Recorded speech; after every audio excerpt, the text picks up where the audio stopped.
कथा प्रारंभ होत है, सुनो वीर हनुमान। राम लखन और जानकी करत सदा कल्याण।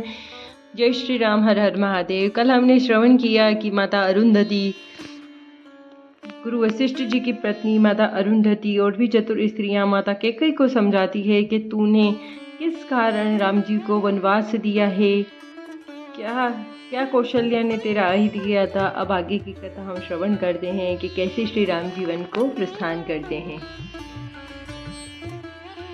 सजीवन साजु समाजु सबु, वनिता बंधु समेत। बंदे विप्र गुरु चरण प्रभु, चले करी सब ही अचेत।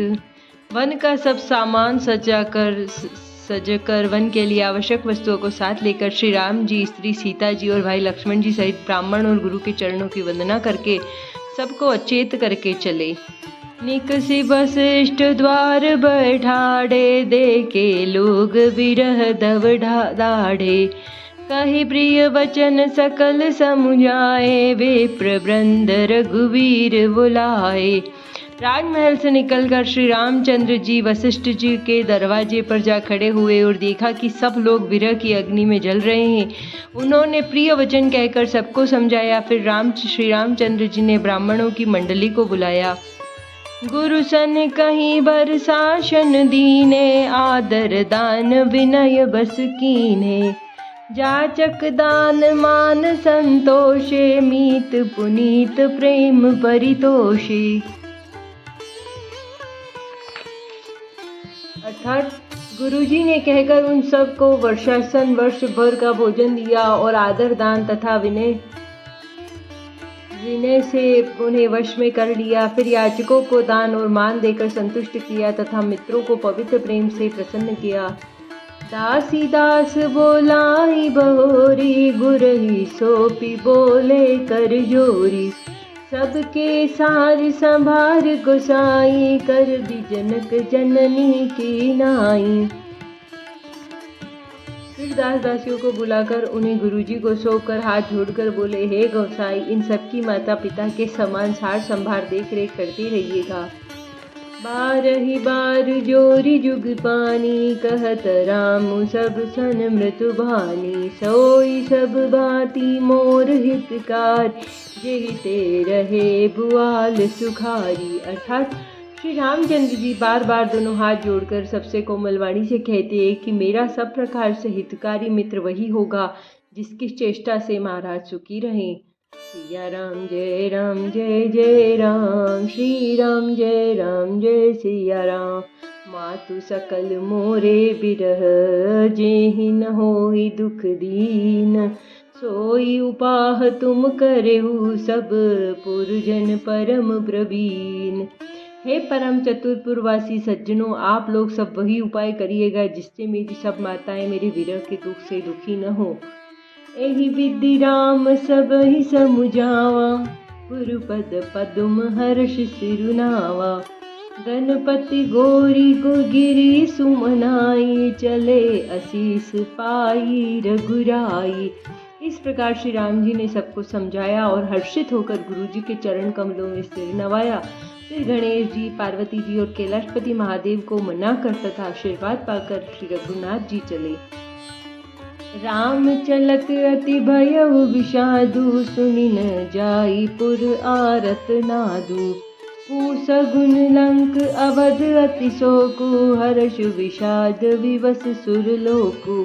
श्री राम जी के चलते ही बड़ा भारी विषाद हो गया। नगर का आर्तनाद हाहाकार सुना नहीं जाता।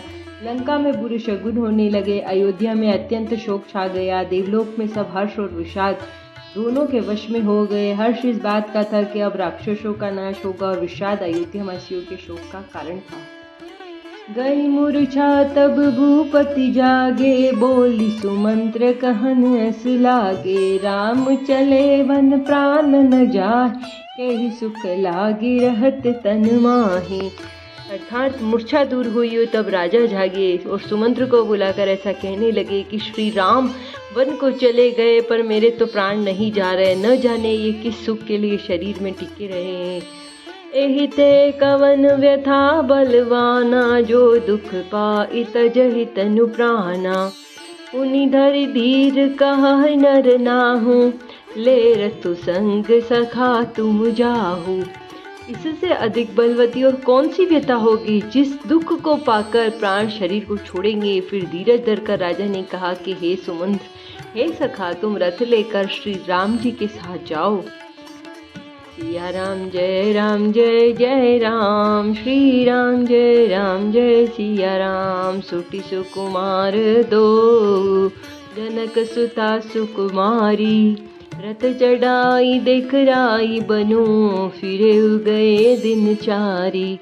अत्यंत सुकुमार दोनों कुमारों को और सुकुमारी जानकी जी को रथ में चढ़ाकर वन दिखलाकर 4 दिन के बाद लौट आना। जो नहीं फिरहि धीर दो भाई, सत्य संद दर्वत रघुराई। तो तुम विनय करहु कर जोरी, फेरिय प्रभु मिथिलेश किशोरी। यदि धैर्यवान दोनों भाई न लौटे, क्योंकि श्री रघुनाथ जी प्रण के सच्चे और दृढ़ता से नियम का पालन करने वाले हैं, तो तुम हाथ जोड़कर विनती करना कि हे प्रभु, जनक कुमारी सीता जी को तो लौटा दीजिए। जब सिय कानन देख डराई, कहे हूँ मोर सिक अवसर पाई। सास ससुर अस कहु संदेशु, पुत्री फिरिय बन बहुत कलेसु। जब सीतावन को देखकर डरे, तब मौका पाकर मेरी यही सीख उनसे कहना कि तुम्हारे सास और ससुर ने ऐसा संदेश कहा है कि हे पुत्री, तुम लौट चलो, वन में बहुत क्लेश है। पितृग्रह कबहु ससुरारी, रहेहु जहाँ रुचि होहि तुम्हारी। एहि विधि करेहु उपाय कदम्बा, पिरहित होई प्राण अवलंबा। कभी पिता के घर, कभी ससुराल, जहाँ तुम्हारी इच्छा हो वही रहना। इस प्रकार तुम बहुत से उपाय करना। यदि सीता जी लौट आई तो मेरे प्राणों को सहारा हो जाएगा। नहीं तमोर मरनु परिणामा, कछु न बसई भय विधि वामा। अस कही मूर्छि परा महि राहु, राम लखन सिय आनी देखाऊ। अर्थात नहीं तो अंत में मेरा मरण ही होगा। विधाता के विपरीत होने पर कुछ वश नहीं चलता। हाँ राम लक्ष्मण सीता को लाकर दिखाओ। ऐसा कहकर राजा मूर्छित होकर पृथ्वी पर गिर पड़े।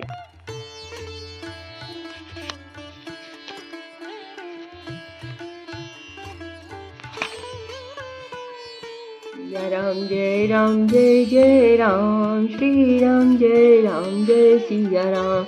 आई रजाय सुनाई सिरू, रथ अति वेग बनाई। गयऊ जहाँ बाहर नगर, सिय सहित दो भाई। अर्थात सुमंत्र जी राजा की आज्ञा पाकर सिर नवाकर बहुत जल्दी रथ जुड़वा कर वहाँ गए, जहाँ नगर के बाहर सीता जी सहित दोनों भाई थे। तब सुमंत्र नभ वचन सुनाए, करि बिनती रथ राम चढ़ाए। चढ़ी रथ सिय सहित दो भाई, चले हृदय अवधहि सिरुनाई। तब वहां पहुंचकर सुमंत्र जी ने राजा के वचन श्री रामचंद्र जी को सुनाए और विनती करके उनको रथ पर चढ़ाया। सीता जी सहित दोनों भाई रथ पर चढ़कर हृदय में अयोध्या को सिर नवाकर चले। चलत राम लखी अवध अनाथा, बिकल लोग सब लागे साथा। कृपा सिंधु बहुविध समुझावहि, फिरहि प्रेम बस पुण्य फिरिया वही। श्री रामचंद्र जी को जाते हुए और अयोध्या को अनाथ होते हुए देखकर सब लोग व्याकुल होकर उनके साथ हो लिए। कृपा के समुद्र रामचंद्र जी उन्हें बहुत तरह से समझाते हैं तो वे अयोध्या की ओर लौट जाते हैं, परंतु प्रेम वश फिर लौट आते हैं। लागति अवधि भयावनि भारी, मानहु काल राति अंधियारी। घोर जंतु समपुर नर नारी, डर पह एक ही एक निहारी। अयोध्या पूरी बड़ी डरावनी लग रही है, मानो अंधकारमयी काल रात्रि ही हो। नगर के नर पुरुषारी भयानक जंतुओं के समान एक दूसरे को देखकर डर रहे हैं। घर मसान परिजन जनु भाव भूता, सुत हित मीत मनहु जमदूता। बागन बिटप बेली कुमलाई, सरित सरोवर देखि न जाही। घर शमशान, कुटुंबी भूत प्रेत और पुत्र और हितैषी मित्र मानो यमराज के दूत है। बगीचों में वृक्ष और बेलें कुम्हला रही है। नदी और तालाब ऐसे भयानक लगते हैं कि उनको देखा भी नहीं जाता। सिया राम जय जय राम, श्री राम जय सिया राम। आय गय कोटिन केली मृग और पशु चातक चोर, तीग रथांग सुख सारी का, सारस हंस चकोर। करोड़ों घोड़े हाथी खेलने के लिए पाले हुए हिरन, नगर के गाय बैल बकरी पशु पपिये मोर कोयल चकवे तोते मैना सारन हंस और चकोर। राम वियोग विकल सब ठाटे, जह तह मन चित्र लिखि काढ़े। नगरु सफल बन गहबर भारी, खग मृग विपुल सकल नर नारी। अर्थात श्री राम जी के वियोग में सभी व्याकुल हुए, जहाँ तहाँ खड़े हैं मानो तस्वीरों में लिख कर बनाए हुए नगर मानो फलों से परिपूर्ण बड़ा भारी सघन वन था। नगरवासी सब स्त्री पुरुष बहुत से पशु पक्षी थे।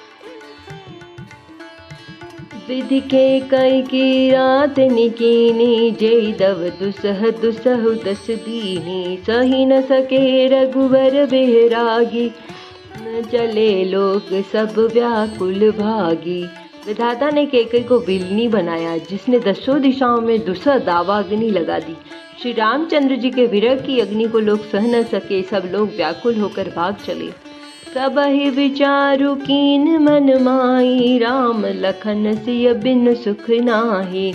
जहाँ राम तह सबइ समाजू, बिनु रघुवीर अवध नहीं काजू।